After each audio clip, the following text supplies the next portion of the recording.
নমস্কার, কেমন আছেন আপনারা সবাই? আশা করছি আপনারা সবাই ভালো আছেন। আপনাদের ভালোবাসায় আমার পরিবারও সবাই খুব ভালো আছে। আরএস ফ্যামিলি সুন্দর আরও একটি ব্লগে আপনাদের সকলকে অনেক অনেক স্বাগত আর ভালোবাসা জানাই।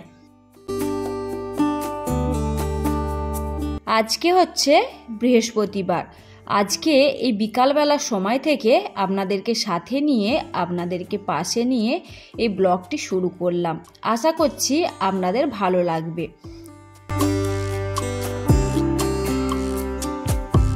প্রতিদিন কিন্তু সকাল থেকে ব্লগ শুরু করলেও আজকে এই বিকালবেলার সময় থেকেই ব্লগটি শুরু করলাম। সকাল থেকে যা যা কাজকর্ম করেছিলাম সেটা তো আপনাদের সাথে আগের ব্লগেই শেয়ার করেছি। আর কি হয়েছে বলুন তো, ওই যে আপনাদেরকে বলেছিলাম লাইটের প্রচণ্ড প্রবলেম করছে, তো আজকে সারা দুপুর লাইট নেই, তো কেউই ঘুমায়নি। সেই জন্য ভাবলাম একটুখানি ঘরটার লুকটা চেঞ্জ করা যাক, তাহলে কিন্তু রুমটা বেশ ভালো লাগবে আর মনটাও বেশ ভালো লাগবে। মাঝে মধ্যে একটুখানি এদিক ওদিক নড়াচড়াতে কিন্তু জিনিসগুলো যেমন একটু সাফসাফাই হয়ে যায়, তেমন কিন্তু রুমের লুকটাও একদম চেঞ্জ হয়ে যায়। ওই যে দেখতে পেলেন বেড সাইড টেবিলটা ওই দিকে রাখা ছিল, এখন কি করলাম বলুন তো, এই সাইডটায় রেখে দিলাম। তার কারণ কুলারটাকে তো এইভাবেই রাখতে হচ্ছে বেডে হাওয়া খাওয়ার জন্য। তো সেই জন্য ভাবলাম যে একদম রুমে এন্ট্রি করতেই ওই জায়গাটা কিন্তু খালি লাগছে, সেই জন্য ওই যে বেডের সাইডে টেবিলটা রাখা ছিল সেইটাকে কিন্তু এখন ওই দিকে করে দিলাম। এবার কিন্তু বেশ এন্ট্রি করতেই লুকটা বেশ ভালো লাগছে। তারপরে দেখুন চেয়ারটাকে কুলারের পাশে রেখেছিলাম, আবার দেখলাম বেডের এই সাইডের জায়গাটা কিন্তু একটুখানি খালি লাগছে। এই চেয়ারের ওপর ট্যাডিটা রাখতে লুকটা কিন্তু সুন্দর লাগছে। সাথে করে কিন্তু আপনাদেরকে পুরো রুমটা একবার ঘুরিয়ে দেখিয়ে দিই। এবারে কিন্তু আপনারা কমেন্ট করে বলবেন কেমন লাগছে। যেহেতু রুমটা আমার সাদার ভাবটা বেশি, একটুখানি রঙিনত্ব আনার জন্য ওইভাবে ওড়নাগুলোকে মাথার ওপরে দিয়ে একটু সুন্দর করে ডেকোরেট করলাম।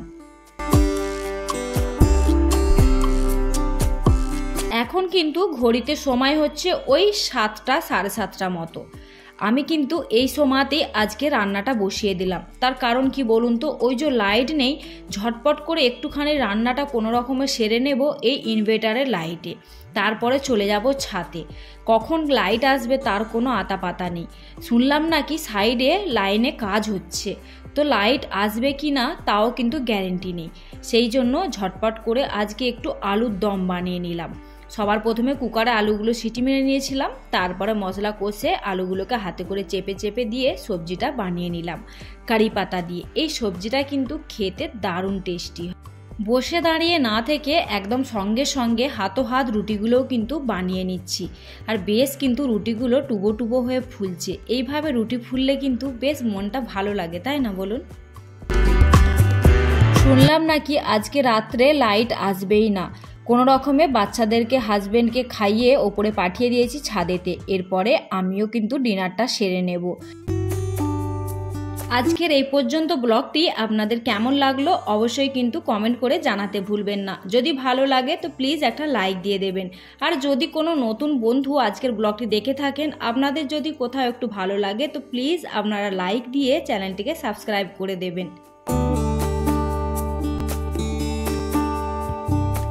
গুড মর্নিং বন্ধুরা, আবারও আসলাম সকালবেলা। এখন কিন্তু ঘড়িতে সময় হচ্ছে 6টা। আর রাত্রেবেলা সারা রাত তো গরমে বলবো না, গরম থাকেইনি, কিন্তু ওই যে ছাদে শুয়েছিলাম সেই কারণে কিন্তু ঘুমই হয়নি। অনেক দিন তো বাইরে শোয়াই হয়নি, সেই জন্য কিন্তু অভ্যাসটা একদমই যেন চলে গেছে।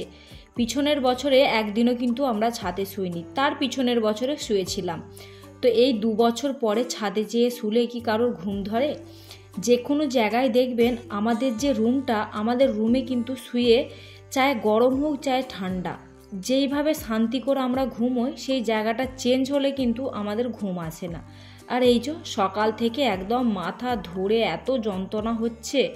দেখা যাক চাটা খেয়ে যদি একটু শান্তি পাই। চলুন তাহলে চাটা আগে খেয়ে নিই।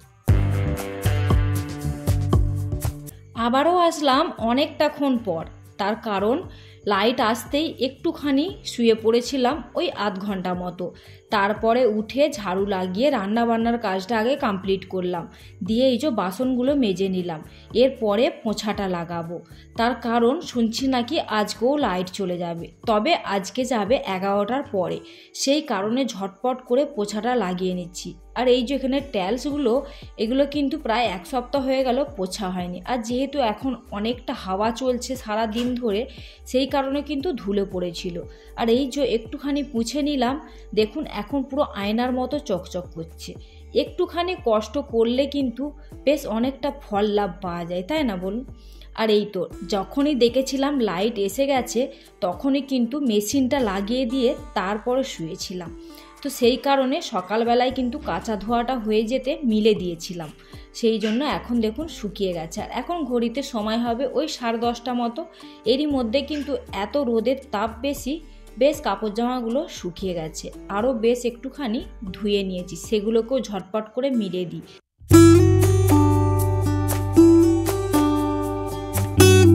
মোটামুটি কিন্তু টাইমের মধ্যে সমস্ত কাজটা আজকে গুছিয়ে নিলাম। সকাল করে উঠেছিলাম, তার ফল কিন্তু এটাই। শরীরটা একটু খারাপ থাকলেও কিন্তু এই সংসারের কাজ তো ছেড়ে থাকা চলবে না, সংসারের কাজ কিন্তু ঠিক টাইমে করে যেতে হবে। দাঁড়ান, বেশি বকবক করব না, আগে জলটা ভরে নিই, তার কারণ লাইট যে আবার কখন বলতে কখন চলে যাবে তার কোনো ঠিক ঠিকানা নেই। এবারে আপনাদের সাথে রান্নাগুলো শেয়ার করি। এই হচ্ছে বেগুন ভাজা, আর হচ্ছে উচ্ছে আলু ভাজা, আর একটুখানি কলমি শাক পেঁয়াজ রসুন ফোড়ন দিয়ে বানিয়ে নিয়েছি। আর বানিয়েছি মেয়ের জন্য, মানে শ্বেতামার জন্য সিদ্ধ ডাল, আর ওই যে আলু উচ্ছে ভেজেছি তার থেকে আলু ভাজা তুলে রেখেছি। আর আমাদের জন্য বানিয়ে নিচ্ছি তেঁতুল দিয়ে টকের ডাল। এই টকের ডালটি কিন্তু আমার হাজব্যান্ডের খুব পছন্দের জিনিস। এত সুন্দর খাবার দেখে আর লোভ সামলাতে পারলাম না, একটু একটু নিয়ে এখন একটু খেয়ে নিই। যদি দুপুরে ইচ্ছা করে তো খাবো, নেই তো একটু টেনে ঘুম দেবো আজকে। ভাবলাম এক আর করছি আর এক, বললাম একটু ঘুম দেব, তারপরে ভাবলাম না, এইসব কাজগুলো কিন্তু শ্বেতামার সামনে করাটা অসম্ভব। সেই জন্য আবার ব্লগটা কিন্তু আপনাদের সাথে আমি বিকালবেলা কি সন্ধ্যাবেলায় শেয়ার করব। তো বেশি হাতে টাইম হয় না, বিকালবেলার সময় শ্বেতামাকে একটু পড়াতে হয়, সেই জন্য এই এখনই নিয়ে বসে পড়লাম একটু DIY। এই কাঁচের বোতলটা অনেক দিন ধরে কিন্তু রাখা ছিল, এতে একবার মানি প্ল্যান্ট গাছ লাগিয়েছিলাম এমনিতেই, তো ভাবলাম এটাকে একটু ডেকোরেট করা যাক। তো সবার প্রথমে এই যে একটা স্পঞ্জি দিয়ে ইয়েলো কালারটা ট্যাপ ট্যাপ করে লাগিয়ে নিলাম, তারপরে কিন্তু রেড কালারটা ট্যাপ ট্যাপ করে লাগিয়ে নিচ্ছি। এই কালারগুলো কিন্তু যখন বাড়িতে পেন্ট হয়েছিল না, তখন থেকেই রাখা ছিল। তো যাই হোক, একটা ভালো সুন্দর কাজে এসে গেল। আর এই তো এরপরে একটু করে সুন্দর সুন্দর ফুল বানিয়ে দেওয়ার চেষ্টা করছি। যদিও আমি কোনো আর্টিস্ট না, তো যাই হোক একটুখানি রং তুলি দিয়ে হাতে খড়ি বলতে পারেন, এই প্রথমবার কিন্তু আমি এরকম ধরনের ডিজাইন দিয়ে বানাচ্ছি, চেষ্টা করছি। যদি ভালো হয়, আপনারা যদি ভালো ভালো কমেন্ট করেন, তাহলে কিন্তু আবারও পরে করবার চেষ্টা করব, তাছাড়া কিন্তু না। আর দেখতে কিন্তু মোটামুটি খারাপ হয়নি, ভালোই লাগছে। ওপরের দিকটা কিন্তু খুব সুন্দর লাগছে, লালের ওপরে হলুদটা কিন্তু বেশ ফুটেছে, আর নিচেতে হলুদের ওপরে লালটা কিন্তু বেশ ফুটেছে। সব মিলিয়ে কিন্তু একদম দারুণ লাগছে, সত্যি মনকে ছুঁয়ে যাচ্ছে। আপনাদের কেমন লাগলো অবশ্যই একটা ছোট্ট করে কমেন্ট করে জানাবেন। দাঁড়ান, বোতলটাকে এত সুন্দর করে পেন্ট করলাম, অবশ্যই একটু রোদ খাইয়ে নিতে শুকিয়ে গেছে। আর এই যে এবারে একটু অরিজিনাল ফুল দিয়ে সাজিয়ে নিচ্ছি। আমার কাছে আর্টিফিশিয়াল ফুল থাকলেও এরকম টবের মধ্যে আছে, খালি খোলা ফুল ছিল না, সেই জন্য ছাদ থেকে কিছু অরিজিনাল ফুল নিয়ে এসে এই যে সুন্দরভাবে সাজিয়ে নিলাম। অবসর সময়ে একটুখানি চেষ্টা করলাম, আর দেখুন একটা কত সুন্দর জিনিস তৈরি হয়ে গেল। চলুন তাহলে আজকের মতো এখানেই, টাটা।